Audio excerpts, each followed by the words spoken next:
So Bismillahirrahmanirrahim. In this part, we will learn on how to calculate the constants of the fraction decomposition. So we recall back on the formula. Okay, so on how do we decompose or break a fraction, it really depends on the factor of our denominator. So if our denominator is linear, then we decompose it in this form.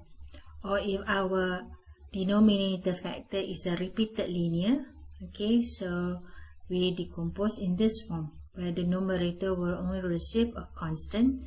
Okay. As for the irreducible quadratic, okay, only one quadratic form, so the decomposition will be in a format where the numerator will receive x, okay, as if you have a repeated quadratic, so we repeat by highlighting on the power of our denominator in the increasing order. So today in this video we are to learn on how do we calculate the constants that we created. Alright, so let's do it. So for a start, let us look at the example given in our workbook, page 261. Okay, how to integrate. Okay, we cannot integrate straight away using a simple U substitution or using a trigo substitution. It does not work here. So we need to, another method is to decompose it. Okay, so how do we decompose it? First step, you need to factorize the denominator value. Okay, so make sure that you show it. Okay, you get that. Okay, the denominator value. And then on how to decompose, it depends on our denominator. We see that we have a unique denominator value. So for x minus 2, we set it as a over x minus 2. And for this linear factor x minus 3, we set or introduce a constant b over x minus 3. So this format must be correct first. Okay, and hence in order to get our a and b, right, so I'm writing it back. So as we are equating the numerator value, so we compare the numerator value, so you have to write this. So your a and b will depends on this equation, equation 1. So there is a mark there, don't skip it. So let us learn on how to solve for this a and b. So as of now, we receive 3 marks already. 3 marks. So there are 2 methods to solve for this constant a and b. Okay, method 1 is called the elimination. So elimination is where to find a, we substitute x with the number that the b can be eliminated. So method 1, I call it by elimination. We try to eliminate b. It really depends on this equation that we have had earlier. So let me highlight again on the form line there. Okay, you have to have this equation. Alright. So in order to eliminate b, we set or replace this equation with 2. For example, when x is 2, so the b can become 0. So we replace x there with 2. So we get negative a equivalent to 2. So we solve for the a.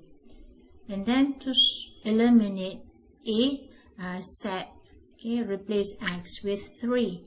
As we set or substitute x as 3 into this equation, so we can eliminate a. So as for the b, 3 minus 2, we got the b. So b is 2. So that is the first method. After you have got your a and b, you replace back into your fraction just now. Okay. Or method 2. Method 2, I call it as comparing coefficient. So this method again requires on our equation that we have had earlier. So what you should do is you are to equate the corresponding coefficient.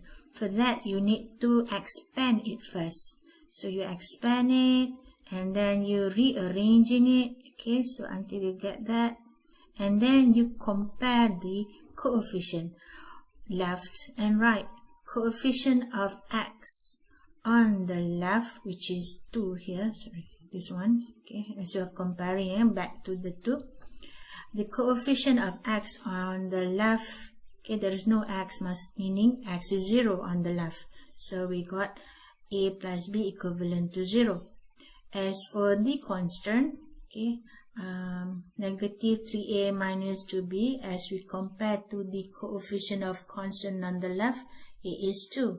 So you have two simultaneous equations and you solve it simultaneously and get your a and b, and then you replace back into your fraction. Right, so there we have decomposed our fraction into two simpler fractions, okay, by using this method by partial fraction decomposition. So hence, after you have decomposed it into simpler fraction, then only you can integrate. So for plus and minus, we can actually separate the integration only for plus and minus, not for multiplication or quotient. You cannot separate the terms. Only if you have plus and minus, then you can separate the term like this. Right? So in order to solve for this integral, consider to use a simple u substitution. Okay, so we set the u and then differentiate to get to the dx, replace everything in terms of a u. So we get 1 over u, okay, du, and then hence we can easily integrate using a formula which is ln u and then replace back in terms of x. Likewise, over here we use a simple u substitution, but I'm calling it as y. Okay, don't use u and there and u there. Try to use different variables. So I'm calling it y. Like the denominator by is y, so we need to replace everything in terms of a y. Differentiate, so dx is dy, and then substitute. So there we are left with 1 over y dy. Integrate, which is easily by using our formula list, we get ln y. Okay, that's the answer in terms of the y variable, and we replace back in terms of the x. So make sure that you have the working, okay, and show step-by-step work. You do know that if you do not show, okay, from here to the answer, even though let's say the answer is correct and you do not show step-by-step work, we cannot accept your answer. So that will be the answer. You can leave it like this, or in our book they are simplifying it. Let me show you how to simplify.